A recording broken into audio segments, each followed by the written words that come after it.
Oh, Jeri, why did it seem like this season hates you so much?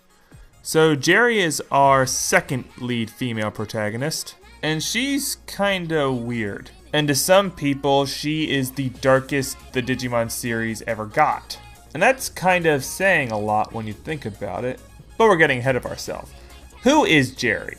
Well, she's one of Takado's classmates introduced in the very first episode, kind of like Kenta and Kazu, except with a lot more sexual tension. But right off the bat, the show goes out of its way to try to show us that Jeri is kind of an oddball. She's got this hand puppet dog thing that she shoves right into Takado's face, and she talks with it, kinda like Senor Wentz, if you guys know who that is. Do you remember the Spanish song? Yes. Can you sing for me now, please? Eh? Okay. Okay. You'd better hurry up and write that apology. But yeah, that's our introduction to Jeri. Huh. I'm not gonna lie, that intro kind of freaked me out a little bit because as soon as I saw that puppet, I was like, oh god, what is this building to? But for a while after she's introduced, nothing really happens with Jeri. In the beginning, she's not really seen a whole lot, and when she is, she's just seen hanging around with Takado at school or hanging around with Kenta and Kazu with Takado. And she doesn't get a whole lot of time strictly dedicated to her. I mean, she does get some little moments, like when Takado's trying to subtly ask her for advice about Guilmon, and she misinterprets it as him coming on to her, so she just turns him down, tells him to go find somebody else. Right. Or that one episode that was kind of about her, but it was really about Calumon, and it was utterly terrible. But I understand what the show's trying to do. They're trying to have her kind of start off as a almost unremarkable background character. I mean, she's a little goofy, and she's kinda acts cute sometimes. And that puppet thing definitely makes her stand out a little bit when compared to other characters. And I do have to say, I like how, despite her supposedly being the more feminine character, especially when you compare her to Rika, she's not a complete female stereotype. Some of that weird stuff I mentioned earlier gives her her own sense of individuality. But she is, at this point, what I consider just still a generally likable character. I mean, sometimes she'll say and do something that's interesting or maybe kind of cute or whatever, but I'm still way more interested in the main heroes. And also at this point, she doesn't really have a lot of reason to be involved in this story. She doesn't have a Digimon, she doesn't know Digimon are running around, and she doesn't really know what Digimon are. In fact, the only connection she has to this story is that she's friends with Takado. And Takado may have a crush on her, may not. I forgot what the relationship is at this point. But all this changes around episode 12 when her transformation from background character to main character begins. She overhears Takado talking about Guilmon, and she begs him to take her to go see him. And Takado begrudgingly allows this. And Jeri just utterly falls in love with Guilmon. She finds him so cute, she finds him so adorable, blah blah blah, and for a little while she's Takado's only non-Digimon taming friend who fully acknowledges Guilmon's existence. And as more and more of Takado's schoolyard chums become aware of Guilmon's existence, she kind of becomes the leader of this little group. And she becomes incredibly fascinated with Digimon, even going so far as to spend all of her money on Digimon cards even though she has no idea how to play. But once again, she's not really doing anything too character-driven. Like, there's no arc for her at this point. She's kind of doing exactly what she did in the first place, which was trying to cement herself into Takado's small group of friends at school. Only now she's trying to cement herself into Takado's group of taming friends with Rika and Henry. And she's still acting cute and adorable. She's still got that hand puppet. Still building a relationship with Takado. Still being likable, I guess. And I'm still waiting for something to happen involving her character because she's still doing this cutesy little thing and there's no arc devoted to developing who she is exactly. But enough of that, we got something else to happen that'll boost Jeri's presence in the group. She gets her own Digimon partner, or rather she thinks she does, because during the first arc when the Devas are running around, this random Leomon appears to fight the Devas, and Jeri is just enamored with him. and basically just starts chasing him around for the rest of the episode, claiming that he's her Digimon partner. And yeah, this episode is terrible also. And in the end, Leomon rejects Jeri as his Digimon tamer because he's a proud warrior, whatever it was, and runs away, hoping to never see Jeri again. And Jeri is heartbroken. But Rika's there to cheer her up, so it's not too bad. And Leomon appears in like the next episode or two, confirming that yes, he is her partner. No getting out of it. And then we get some scenes that I guess you could kind of call character development. It's just Leomon and Jeri bonding before they go off to the digital world. Yeah, if it seems like I'm glossing over a lot of stuff involving Jeri, that's mostly because of the fact that usually whenever there's something that focuses on her, there's something much more important going on somewhere else, and the show just focuses more on that than her. But this scene with her and Leomon is pretty nice, and you see Leomon begin to kind of soften up to her a little bit.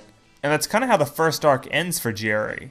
And as we're going into the second arc, once again, I'm not exactly sure where they're going with her. I mean, Henry, Rika, and Takado have all gone through or are going through character arcs at this point, so we know kind of how their characters are developing and where the show's trying to take them. Jeri doesn't have any of that. She's just kind of weird and goofy and kind of relegated to comic relief a bit. But like I said in the last episode, I was blissfully ignorant about what was going to happen during the second arc, and I was overall optimistic. I mean, I thought it'd be very hard for the season to push her in the background now. She not only has a Digimon partner, she also has connections to Takado and Rika. And this arc kind of does work with her a little bit. Mainly in what it's been trying to do for the past 20 or so episodes, which is trying to strengthen the relationship between her and Takado, that sort of thing. But also it's trying to create more of a relationship between Jeri and her Digimon partner Leomon, because they've only known each other for about 4 episodes now. And Leomon started off as opposed to the idea of having a human tamer, but they're showing him kind of grow a little bit to like Jeri. This is most prevalent in that episode where Jeri gets kidnapped by the snake monster and has to feed it sake or milkshakes or whatever, and Leomon has to go save her because he feels responsible for letting her get kidnapped. Yeah, it's not the greatest episode either, but it gets its point across. Once again, she doesn't really develop a lot during these couple episodes that do focus on her. It just seems to be more establishing. She's cute, she's weird, and Takado may like her, and she may like Takado. But once again, we're just kind of waiting around for something to happen that will either change Jeri's environment or maybe give her more to work with, or I don't know. The first thing that she did was she became friends with Takado, and then she spent most of her time just kind of bonding with Takado, you know, being cheery, da-da-da. And then we just kind of had to wait around for something involving her to happen, and then she discovers Guilmon, and then she starts bonding with Takado and Guilmon, but she's still her same old happy self.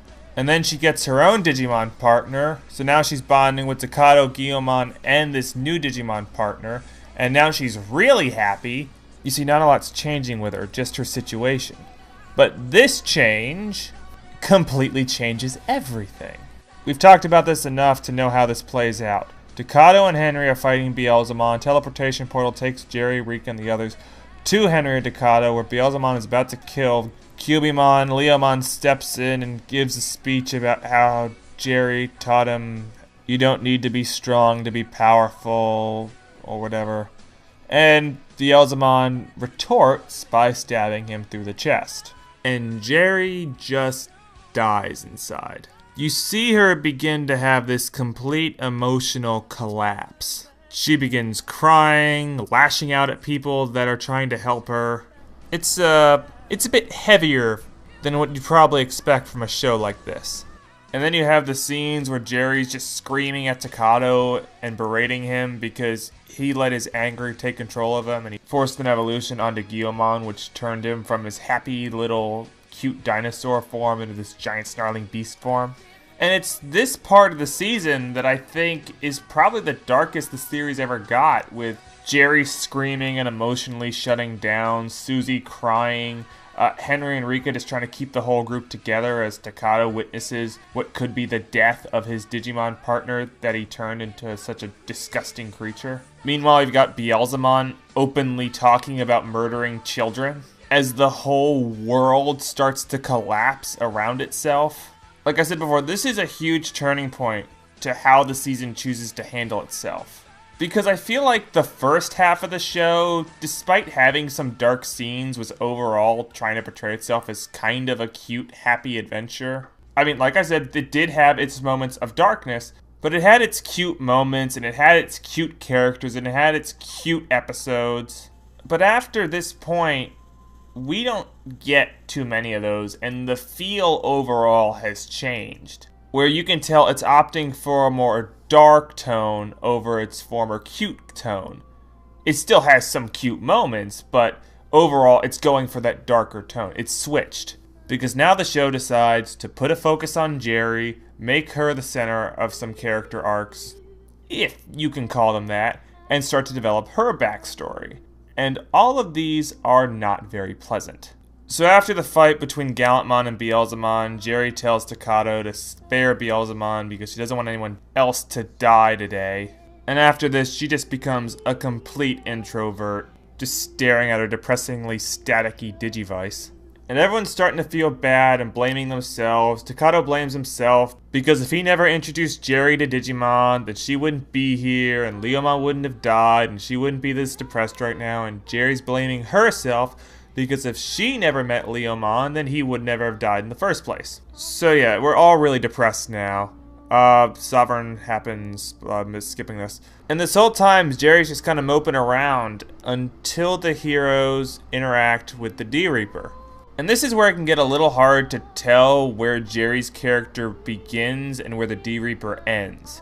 Because Jeri's hand puppet starts talking to her, and we're not exactly sure if it's her talking to herself and she's gone completely crazy or possibly being possessed by the D-Reaper, or if the hand puppet is the one possessed by the D-Reaper. Because the puppet has Jeri's voice, but Jeri's not moving her lips when she talks. I know you're thinking that's the point of ventriloquy, but she's never been that good at ventriloquy, as we've seen during the season. Also, if this is Jeri just on her own, how does she know where to go when it's pulling her to this? I don't know where it's pulling her. Because the puppet talks about like how, you can erase sadness, just follow me. And Jeri walks off screen for a little bit. And then when she comes back, she's not Jeri. She has been replaced Body Snatcher style with Evil Jeri.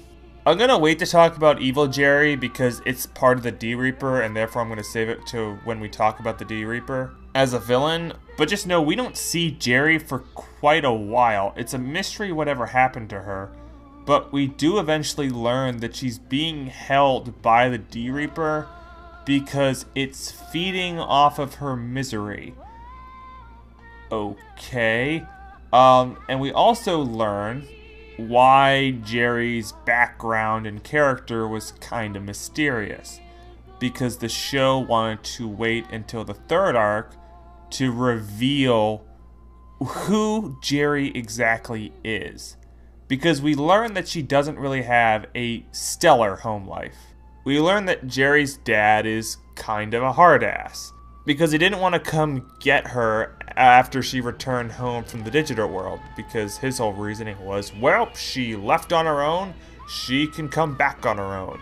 But apparently this was to teach her responsibility or whatever. We begin to be clued in on Jeri's history, because we now learn that she has a stepmom and not a natural mom. Well, what happened to the natural mom? Well, she's dead. And we have another horribly dark and twisted scene for this series. I'm just gonna play it without my commentary.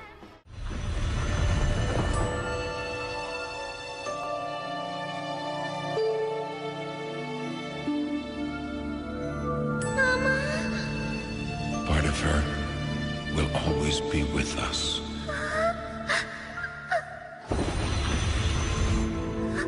There was nothing we could do. I'm sorry. Her spirit is with you. Her spirit is with you. Where? Where are you running? Running away, away. Away or to nothing? Or to nothing? Or to nothing?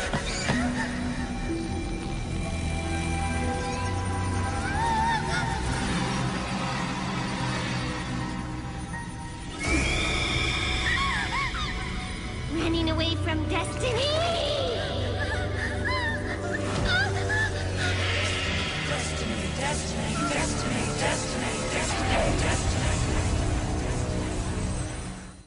Then we just have a conga line of creepy, uncomfortable scenes. I already talked about this one. There's this one where Jeri's dad tries to drive a car into the D-Reaper and begs for his daughter's life, while the D-Reaper, I guess, kind of mocks him. And then there are the scenes with Beelzemon trying to save Jeri that are also pretty creepy at times. Like the scene where Beelzemon is breaking through like the D-Reaper's force field and is begging Jeri to come with him so he can save her as the shield is repairing itself around Beelzemon. I'll talk a lot about these scenes later because they involve other characters. But while all this is going on, Jeri is kind of having her own little character arc about learning to not be sad all the time, and that there is, you know, happiness in the world even though you're miserable now, and not to blame herself for Leomon's death. It's a little bit slow and it can get kind of repetitive because the show isn't trying to move that development too fast and we actually don't spend a lot of time with Jeri. The show will usually just occasionally cut back to her every once in a while and see how she's doing with Calumon, who managed to get himself trapped in this little orb thing with her. And he kind of does stuff, but not really. Honestly, this whole arc gets wrapped up in the finale, and honestly, I don't have a lot else to say about her. Everything else I want to say that involves her, I want to save for when I either talk about the D-Reaper or Beelzemon. I don't feel like Jeri's giving me a lot to work with, so I'm just going to skip to final thoughts, because I'm trying to get through a lot of people today. So, final thoughts for Jeri. Jeri's entire existence and purpose as a character seems rather cruel. Her concept comes across as the show just wanting to have a very cute, likable, quirky girl character who develops a adorable little crush with our main hero, and her dreams become realized when she becomes a Digimon tamer, only to have all of that taken away and smashed into the ground until she is nothing more than an empty shell of her former character, no longer full of joy or hope, rather just a giant, sulking, moping, depressing mess that we're all supposed to feel sorry for. And in that regard, Jeri's character to me seems kind of cheap. Now, I do want to say before I continue this criticism that Jeri is my second favorite female protagonist in the series, kind of tying with Nene a bit. I already went into detail about what my problems with Nene were. But with Jeri, it all comes down to how intentionally shallow did the writers make this character. And I looked at the character bio from the writer, and I don't feel like it offers a lot of insight to this question I have. Because like I said, in the first arc, the show doesn't really do a lot, I feel, with Jeri's character. She just mostly comes off as comic relief, just overall a very cutesy character, generally likable.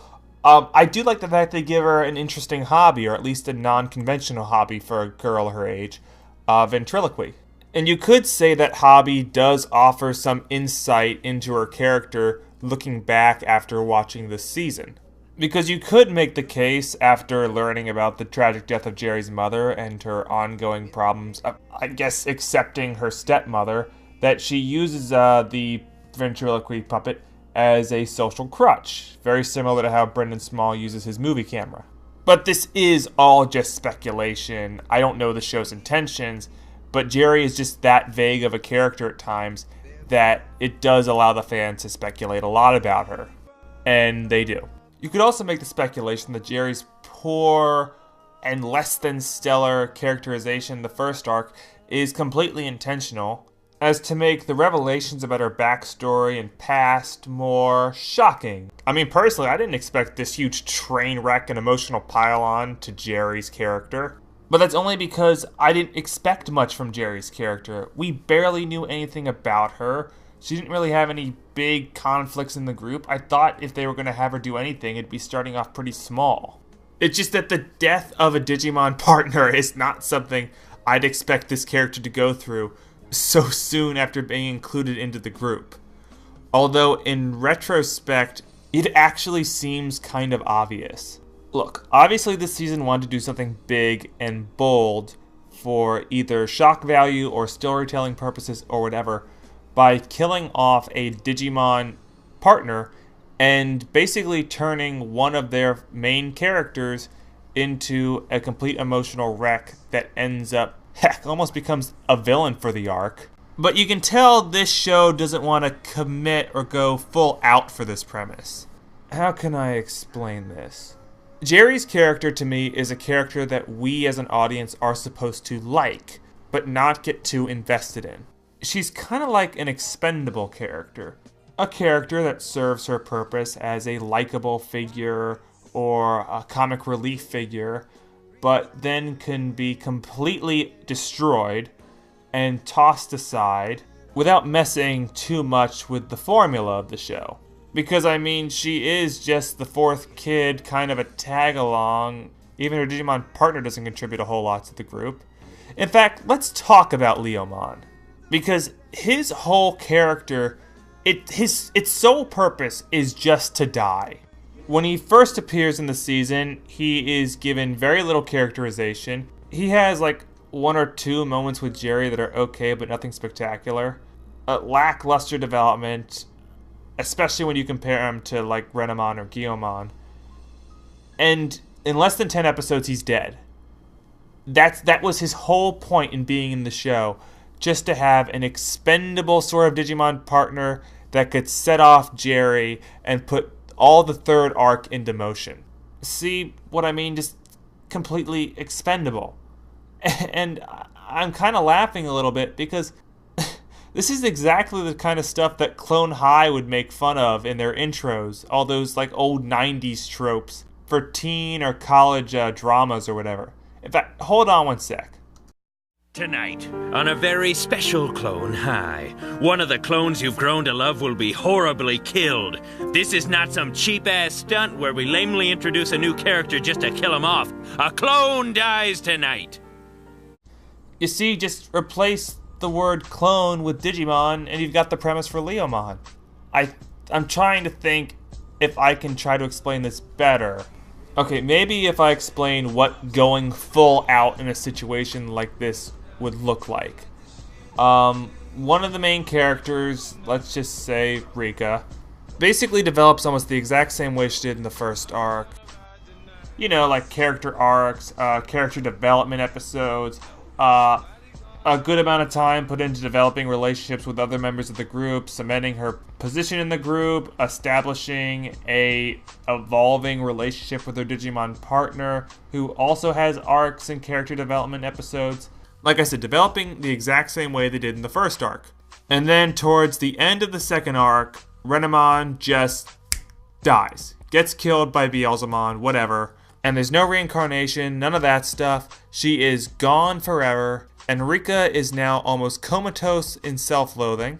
The group formula is now completely destroyed because they have no third member now. And then she gets captured by the D-Reaper and essentially is reduced from third member of the group to, I guess, like lesser motivation to defeat the D-Reaper because the main motivation is to save the world.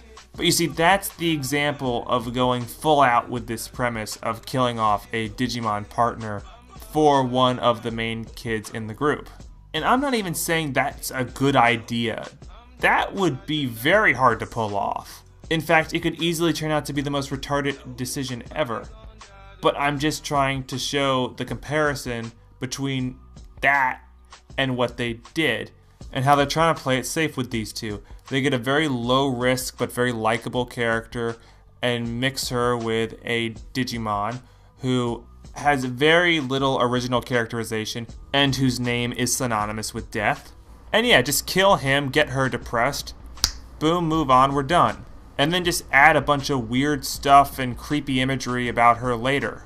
In case you cannot tell, I am incredibly skeptical of the creation of Jeri's character and the motivations behind that creation. But I feel like I've said just about all I can about Jeri.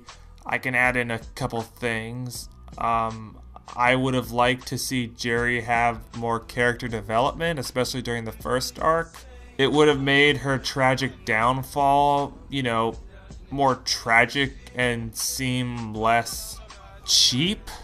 I also wish she did a little more during the third arc, because the show tries to make us relate to Jeri or feel sorry for her, and maybe even develop her a bit with a lot of flashbacks, a lot of things with her father.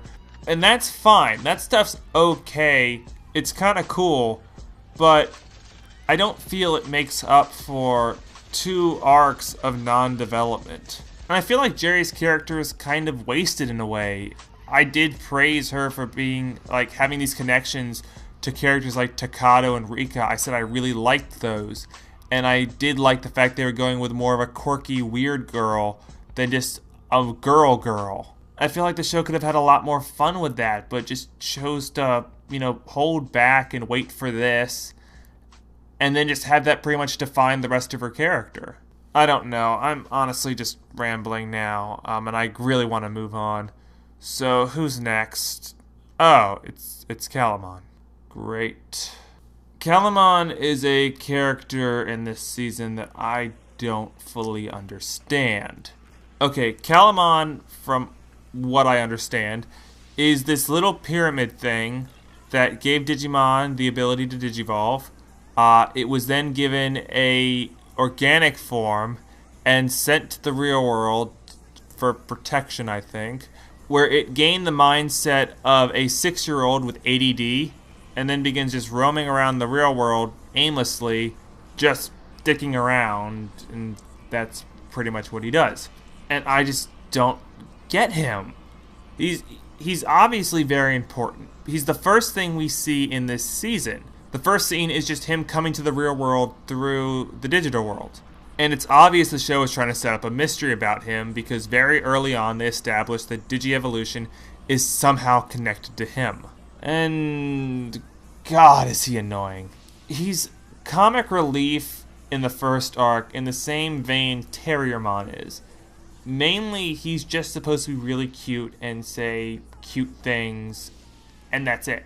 Only Terriermon manages to do this without being terrible, while Calumon cannot. Most of the time. He can be funny sometimes. Is that your special attack? Who are you, little dude?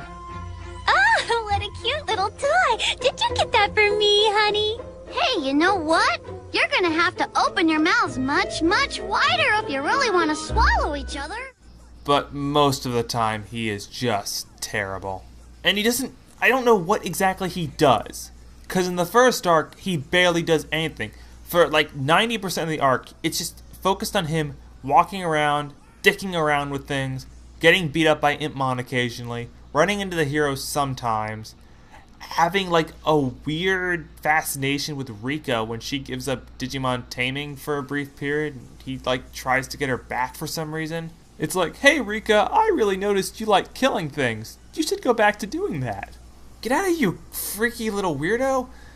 And then at the end of the arc, he is all of a sudden the most important thing in the world. So much so that the digital world is ready to destroy the real world for him. And then it's I cannot understand this character. I'm really trying to. I don't know what is so hard for me to grasp about him. I think it's because the show hypes him as this really important thing, but he just wastes so much time doing pointless stuff. Like I said, the first arc, it's just focusing mostly on him dicking around the real world. In the second arc, it's just focusing on him dicking around the digital world and trying to escape the Devas, which he fails at, and then spends most of the rest of the second arc in a cage. And then all of a sudden he becomes Jesus and grants the power of Digievolution to all of the Digimon in the digital world, apparently. And then in the third arc, he spends most of that in a bubble with Jeri playing therapist. And failing at that also. It's just like the show didn't have anything to do with him other than just have him exist and be cute. My problem is we have enough characters that have it as either their primary or secondary goal to be cute. I'm just tired of cute for this season. I know he's supposed to be the first cute character. He was the first character introduced, but he's also the worst. His episodes are terrible. Despite him being the most important thing probably in this little universe, he has nothing interesting to do or say. He to me is just a character that is both an incredible waste of time and also happens to be the reason that this entire adventure got started. And when you have a character like that, it's kind of hard to critically analyze it. Because Calumon's character, his personality, all that doesn't matter. He has no arcs at all. The only thing that matters about him is the fact that he exists. Because this show does stress that there is some sort of complication or deeper meaning to digivolving. So the show needs to explain why there's digivolving in the real world and not in the digital world, and why a select few Digimon are digivolving. So they just say, oh, it's this little creature who's running around and Digimon near him will digivolve or whatever. I just really don't care. I honestly kept forgetting Calumon was in this season. He just matters that little to me. Do I wish they did more with him? Sure. But for this critique, I feel like I've got nothing to go off of here, because he just is that much of a nothing to this season, other than the fact that he is this pyramid. God damn it. I feel like I'm just talking around in circles, so I'm going to skip to final thoughts. Final thoughts. I hate Calumon. I don't really care about anything he does. I have absolutely no opinions on him. The end. Who's next? God damn it. I need a break.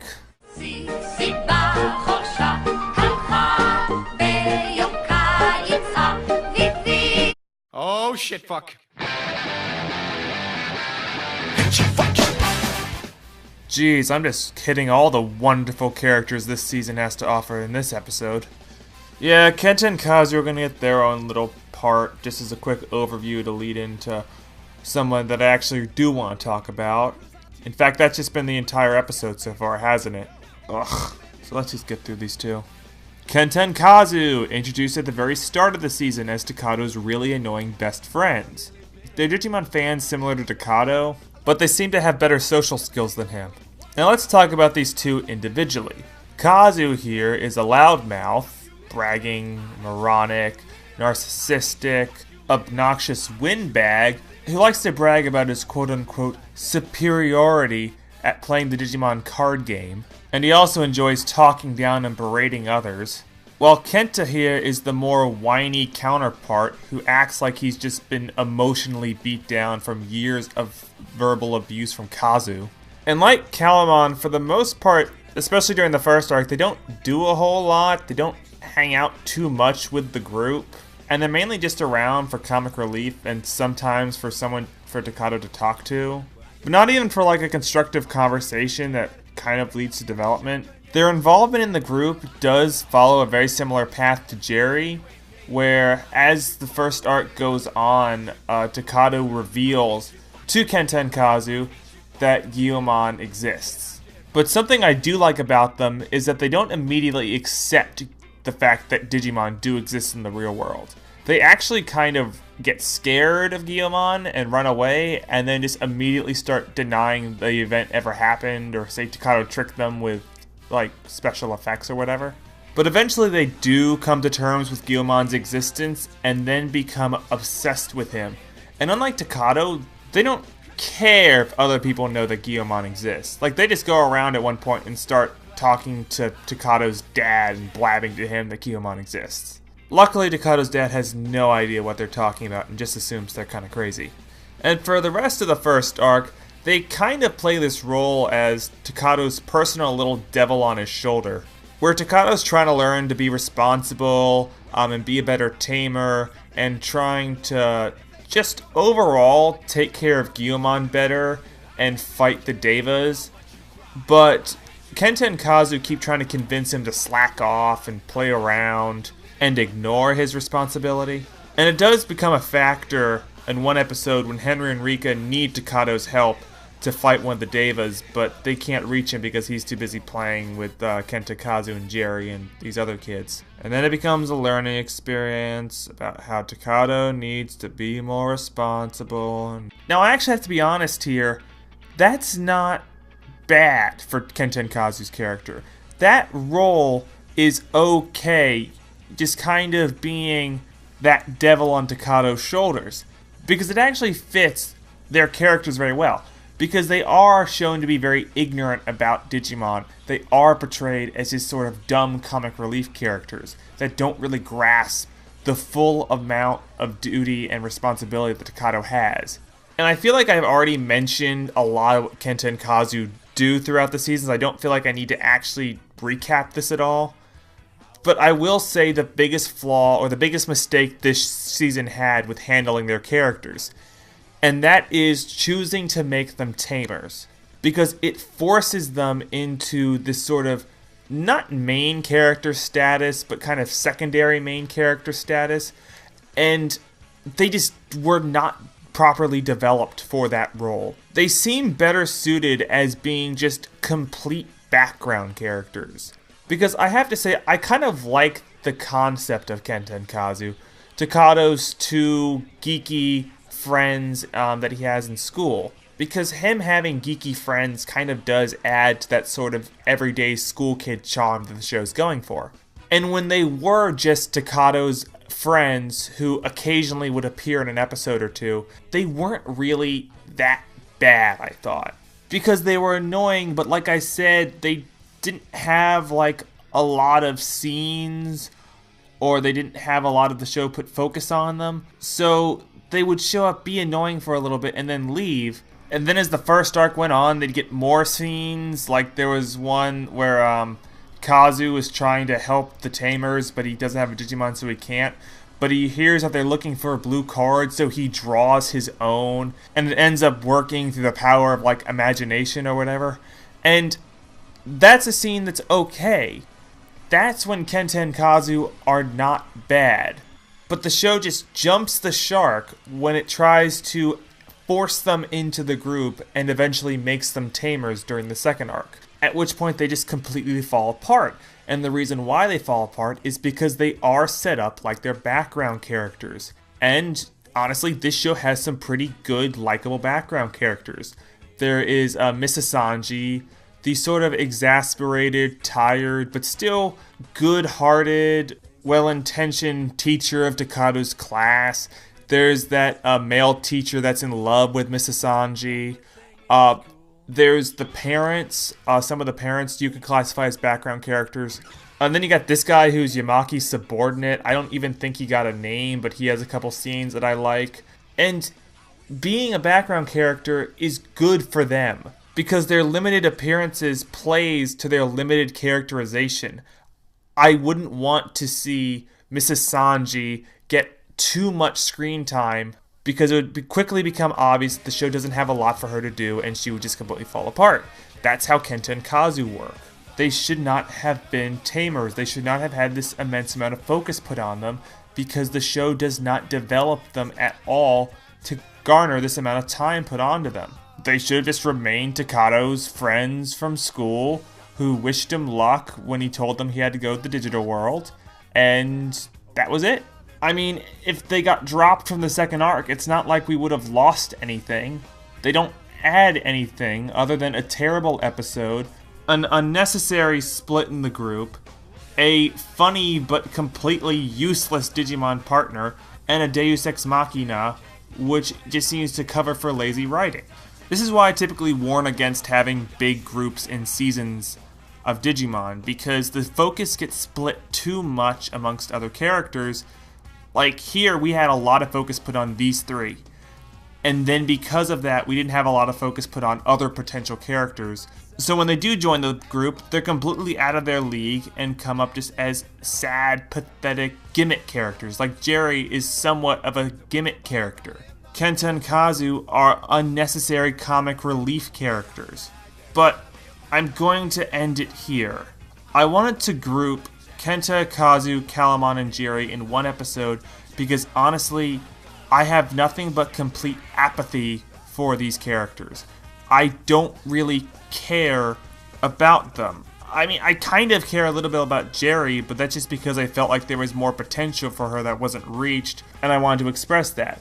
But Calumon, Kenta, and Kazu, I just cannot garner enough emotion to talk about. I can normally twist my own arm and talk about something for an hour, even though I don't care about it. But there's not a lot I feel for me to go off here. It's just me lazily recapping events that they were in. And then me saying that, oh, well, they were terrible and that. But that's only because I feel like that's the same amount of effort the show put into them. They are just sporadic characters. They may appear in an episode, they may not. They may appear in an episode for only 2 seconds. But it's never any sort of development for them. It's always that they're just, there to be funny or crack a joke or whatever. But I wanted to acknowledge their existence and get some basic thoughts of mine out there for when we talk about later characters, like the person we're going to talk about next time. Because next time we're going to talk about Rio and possibly even Beelzemon. And I'm sorry if you felt this episode was lacking or rushed or lazily thrown together, but honestly, when it comes to these characters, I just really don't care.